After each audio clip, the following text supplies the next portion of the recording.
変な音、이상한 소리、夏目漱石。序。うとうとしたと思ううちに目が覚めた。すると隣の部屋で妙な音がする。はじめは何の音とも、またどこから来るともはっきりした見当がつかなかったが、聞いているうちにだんだん耳の中へまとまった観念ができてきた。3. 꾸벅꾸벅 졸았나 싶었는데 잠이 깼다. 그러자 옆방에서 이상한 소리가 난다. 처음에는 무슨 소리인지도 또 어디서 나는지도 확실히 짐작할 수 없었지만 듣다 보니 점점 귓속에 정리된 관념이 생겼다. 何でもわさびおろして大根か何かをごそごそ吸っているに違いない。自分は確かにそうだと思った。それにしても今頃何の必要があって隣の部屋で大根おろしをこしらえているのだか想像がつかない。어쩌면 강판에 무나 뭔가를 사부작사부작 갈고 있음이 틀림없다. 나는 분명히 그렇다고 생각했다. 그렇다 해도 이맘때 무슨 필요가 있어서 옆방에서 무즙을 만들고 있는지 상상이 안 간다. 言い忘れたが、ここは病院である。まかないははるか半丁も離れた2階下の台所に行かなければ一人もいない。病室では炊事割烹は無論、菓子さえ禁じられている。まして時ならぬ今自分、何しに大根おろしをこしらえよ。말하는 걸 잊었는데 여기는 병원이다. 조리사는 아득히 반정이나 떨어진 2층 아래 부엌에 가지 않으면 한 명도 없다. 병실에서는 쥐사조리는 물론 과자조차 금지돼 있다. 하물며 때 아닌 지금 시각 뭐하러 무즙을 만들겠는가.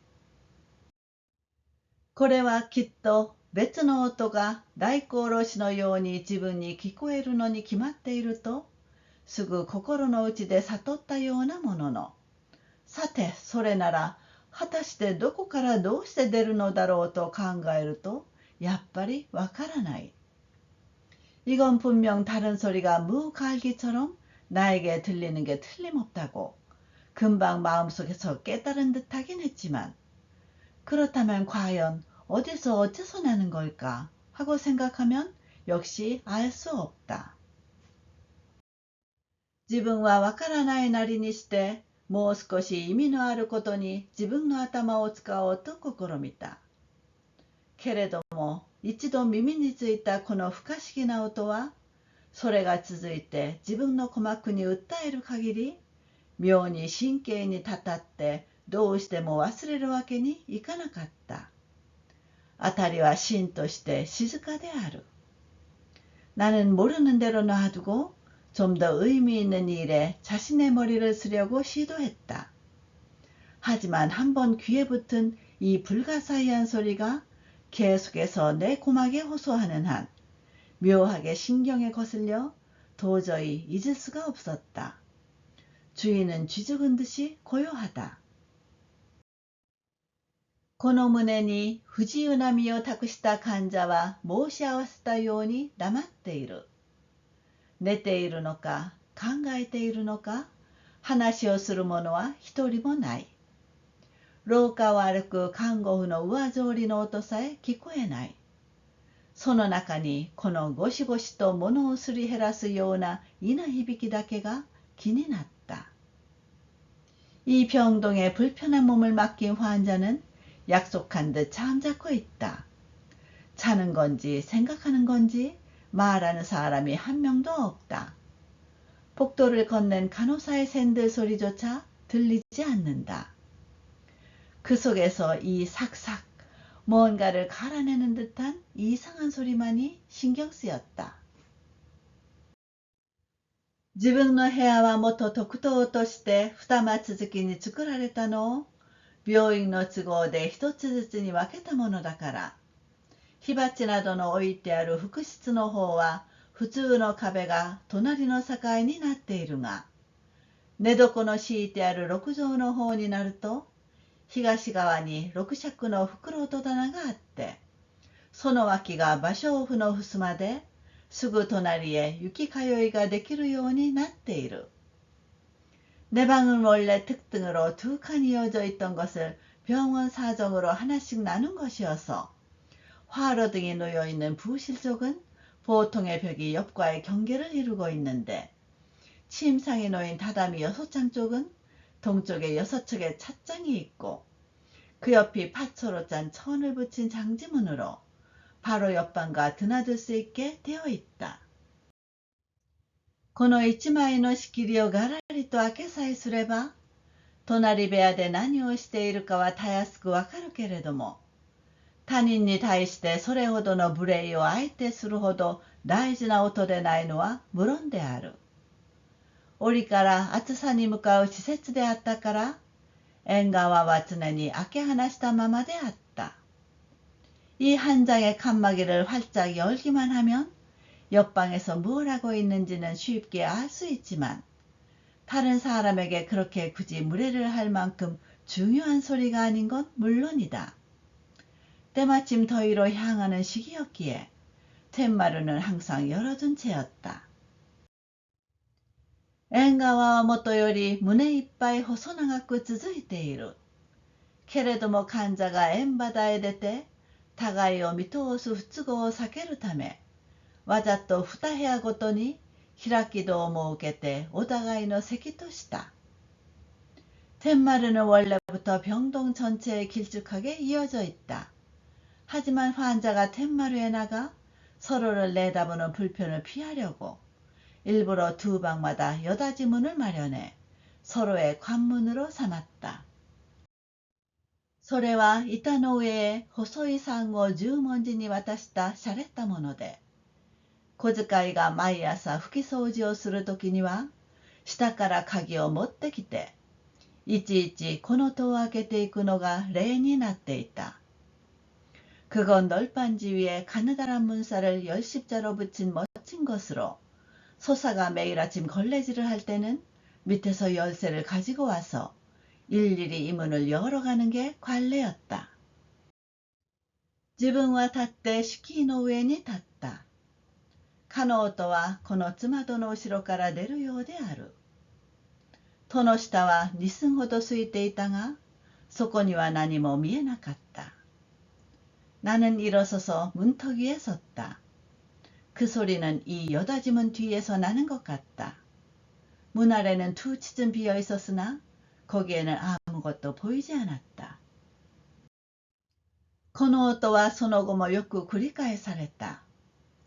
ある時は5、6分続いて自分の聴神経を刺激することもあったし、またある時はその半ばにも至らないでパタリと止んでしまう折もあった。けれどもその何であるかはついに知る機会なく過ぎた。이 소리는 그 후로도 자주 반복되었다. 어떤 때는 5, 6분 이어져서 나의 청신경을 자극하기도 했고, 또 어떤 때는 그 반도 되지 않아 뚝 끊겨버릴 때도 있었다. 하지만 그게 무엇인지는 결국 알 기회도 없이 지나갔다. 病人は静かな男であったが、折々夜中に看護婦を小さい声で起こしていた。看護婦がまた殊勝な女で、小さい声で一度か二度呼ばれると、心よい優しいはいという受け答えをしてすぐ起きた。そうして患者のために何かしている様子であった。환자는 조용한 남자였는데 이따금 한밤중에 간호사를 작은 소리로 깨웠다. 간호사가 또 기특한 여자여서 작은 소리로 한두 번 부르면 쾌활하고 상냥한 네라는 대답을 하고 곧 일어났다. 그리고 환자를 위해 뭔가 하는 모양이었다. ある日、会心の番が隣へ回ってきたとき、いつもよりはだいぶ手間がかかると思っていると、やがて低い話し声が聞こえ出した。それが2、3人で持ち合って、なかなかはかどらないような湿り気を帯びていた。 어느 날 회진 차례가 옆방에 돌아왔을 때 평소보다 꽤 오래 걸린다고 생각하고 있자니 이윽고 낮은 말소리가 들려오기 시작했다. 그게 두세 명이 한데 모여 조음처럼 진척되지 않는 듯한 꿉꿉함을 띠고 있었다. 야가테 이샤노코에 대해 どうせそう急にはお治りにはなりますまいからといった言葉だけがはっきり聞こえた。それから2、3日してかの患者の部屋にこそこそ出入りする人の景色がしたが、いずれも己の活動する立ち居を病人に遠慮するようにひそやかに振る舞っていたと思ったら、病人自身も影のごとくいつの間にかどこかへ行ってしまった。이윽고 의사의 목소리로 어차피 그렇게 갑자기 낫지는 않을 테니까 라는 말만이 확실히 들렸다. 그로부터 2, 3일 후 그 환자의 방에 살금살금 드나드는 사람의 느낌이 났는데 모두 자기가 움직이는 동작을 환자에게 조심하는 듯 조용히 행동하고 있었다고 생각했더니 환자 자신도 그림자처럼 어느새 어디론가 가버렸다. そうしてその後へはすぐあくる日から新しい患者が入って入り口の柱に白く名前を書いた黒塗りの蓋が掛け替えられた。例のゴシゴシいう妙な音はとうとう見極めることができないうちに病人は退院してしまったのである。そのうち自分も退院した。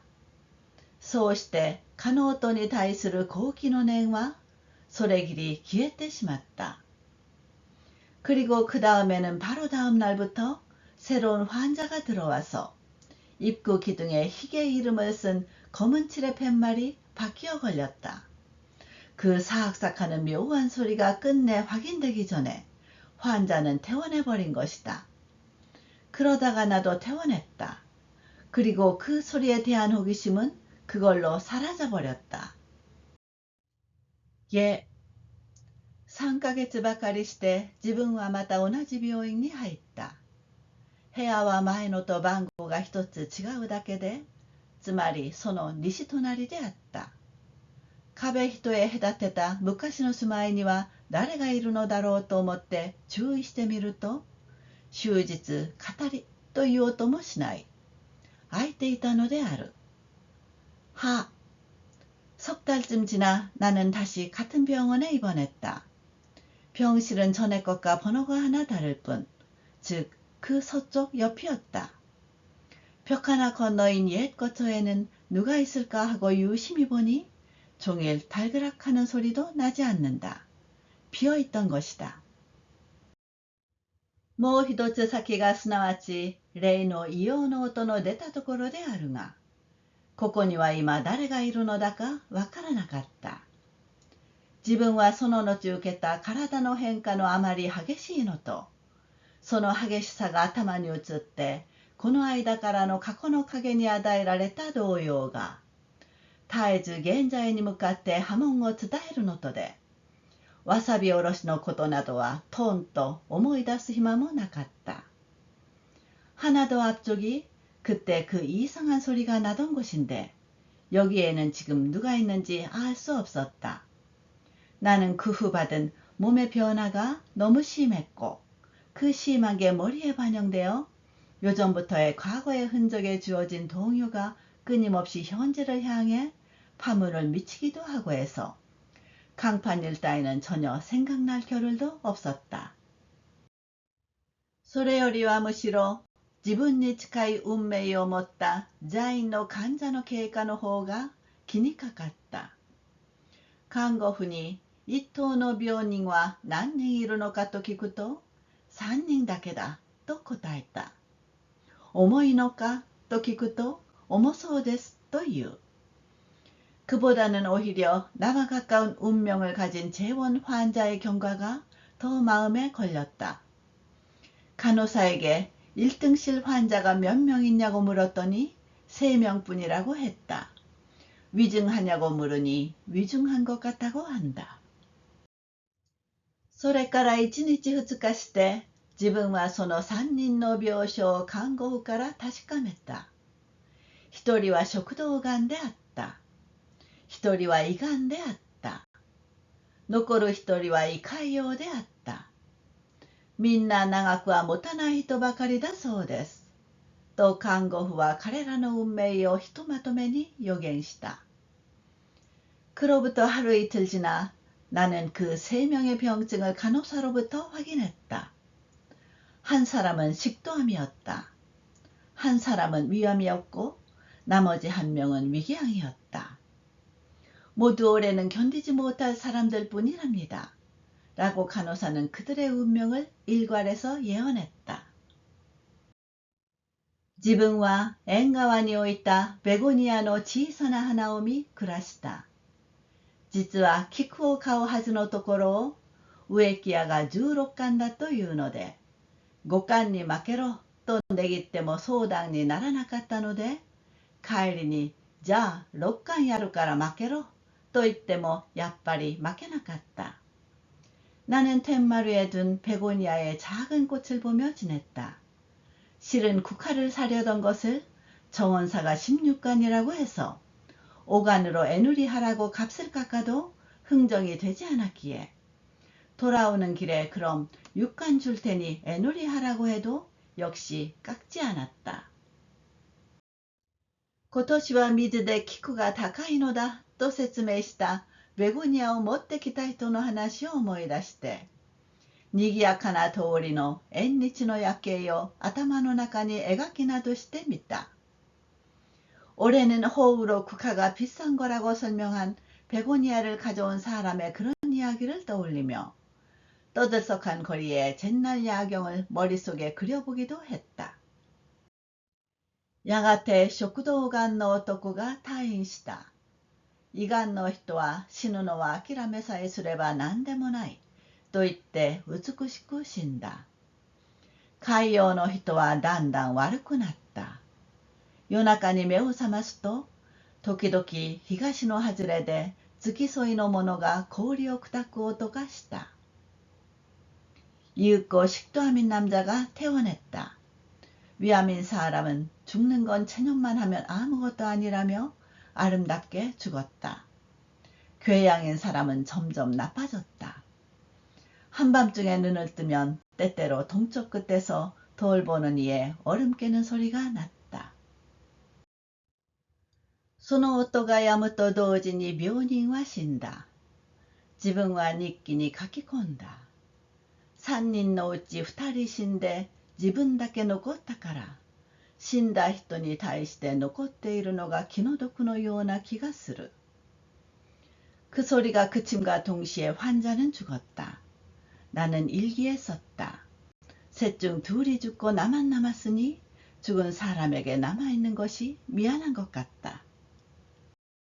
あの病人は吐き気があって、向こうの端からこっちの果てまで響くような声を出して始終ゲーゲー吐いていたが、この2、3日それがピタリと聞こえなくなったので、だいぶ落ち着いてまあ結構だと思ったら、実は疲労の極、声を出す元気を失ったのだと知れた。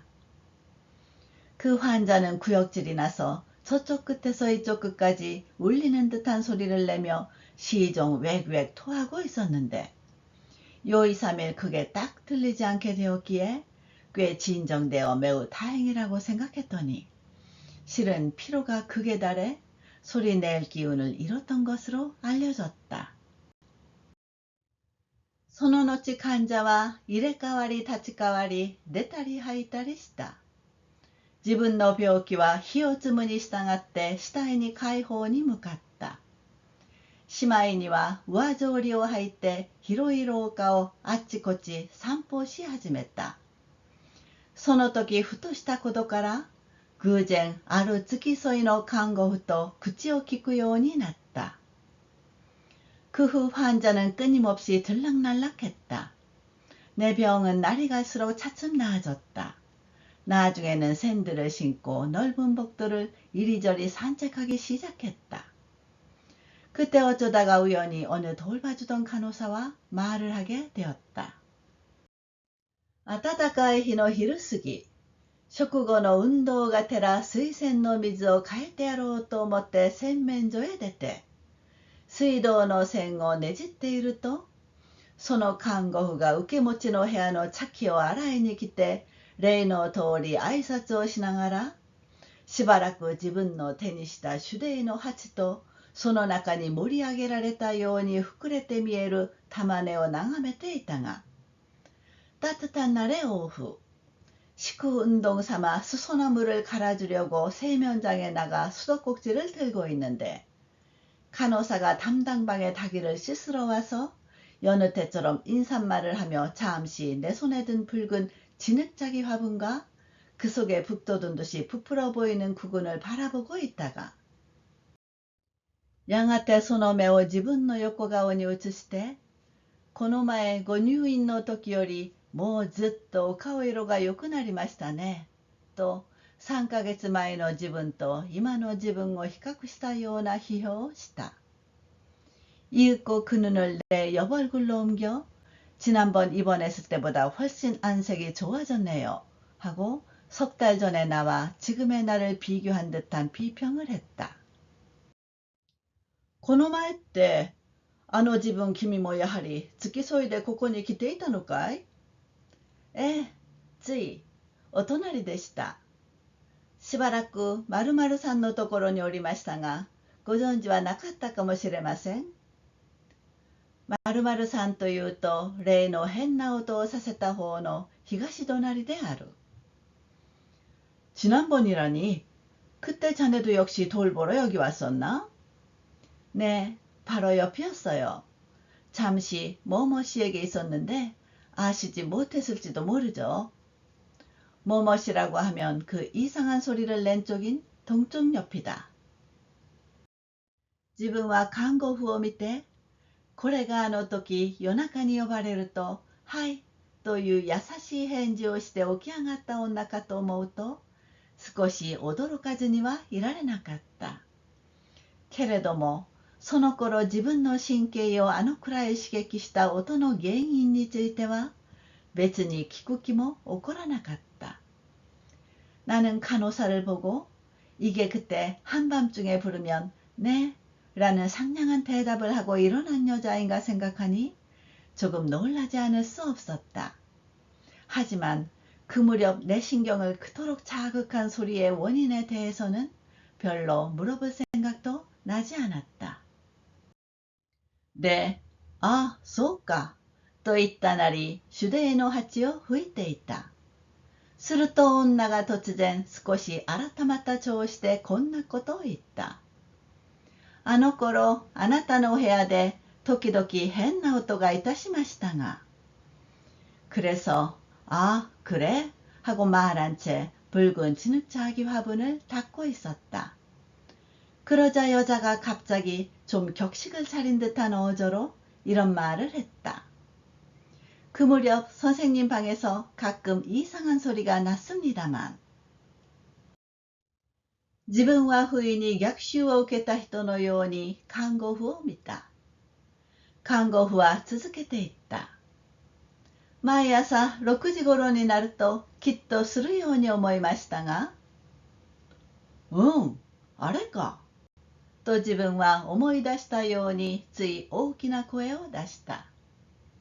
나는 느닷없이 역습을 당한 사람처럼 간호사를 쳐다봤다. 간호사는 계속해서 말했다. 매일 아침 6시쯤이 되면 꼭 나는 것 같았는데. 그거? 하고 나는 생각난 듯 그만 큰 소리를 냈다. あれはね、オートストロップの音だ。毎朝ひげを剃るんでね。安全カミソリを川戸へかけて研ぐのだよ。今でもやってる。嘘だと思うなら来てごらん。그건 말이야. 자동 숫돌 가죽 소리야. 매일 아침 면도하느라고 안전 면도기를 연마 가죽에 갖다 대고 가는 거야. 지금도 하고 있어. 거짓말인 것 같으면 와봐요. 看護婦はただへえ、と言った。だんだん聞いてみると、〇〇さんという患者はひどくそのカードの音を気にして、あれは何の音だ何の音だと看護婦に質問したのだそうである。간호사는 그냥 아 라고 말했다. 차츰 들어보니 뭐뭐씨라고 하는 환자는 심하게 그 연마가죽 소리를 신경 써서 저건 무슨 소리야? 무슨 소리야?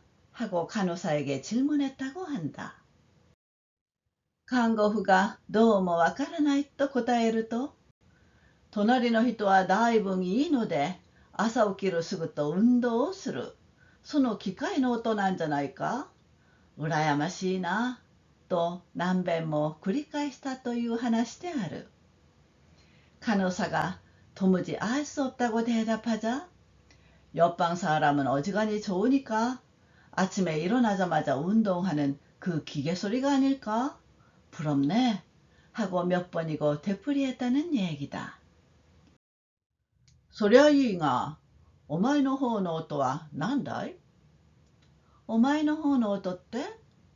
そら、よく大根おろすような妙な音がしたじゃないか。그건 그렇고, 자네 쪽 소리는 뭐지? 자네 쪽 소리라뇨? 그 있잖아. 자주 무를 가는 듯한 묘한 소리가 났잖아. 에, あれですか? あれはキュウリを吸ったんです。患者さんが足がほてって仕方がない。きゅうりのつゆで冷やしてくれ。とおっしゃるもんですから、私が始終吸ってあげました。じゃあやっぱり大根おろしの音なんだね。ええ。아, 그거요? 그건 오이를 간 거예요. 환자가 발이 화끈거려 죽겠으니까 오이즙으로 식혀달라고 하셔서 제가 시 좀 갈아드렸어요. 그럼 역시 강판 소리로군. 네. そうか。それでようやくわかった。一体〇〇さんの病気は何だい？直腸がんです。じゃあ、とても難しいんだね。もう、とうに。ここを退院なさると時期でした。お亡くなりになったのは。그렇구나. 그걸로 겨우 알았네. 도대체 뭐뭐 씨의 병은 뭐야? 직장암이에요. 그럼 너무 어렵지. 네, 이미 한참 전에 여기를 퇴원하시고 바로였어요. 돌아가신 건. 自分は木念として我が部屋に帰った。そうしてキュウリの音で人をじらして死んだ男と、川戸の音を羨ましがらせて良くなった人との相違を心の中で思い比べた。나는 말 없이 내 병실로 돌아왔다. 그리고 오이소리로 남을 애태우고 죽은 남자와 연마 가죽 소리를 부럽게 하고 쾌차한 사람과의 차이를 마음속으로 비교했다.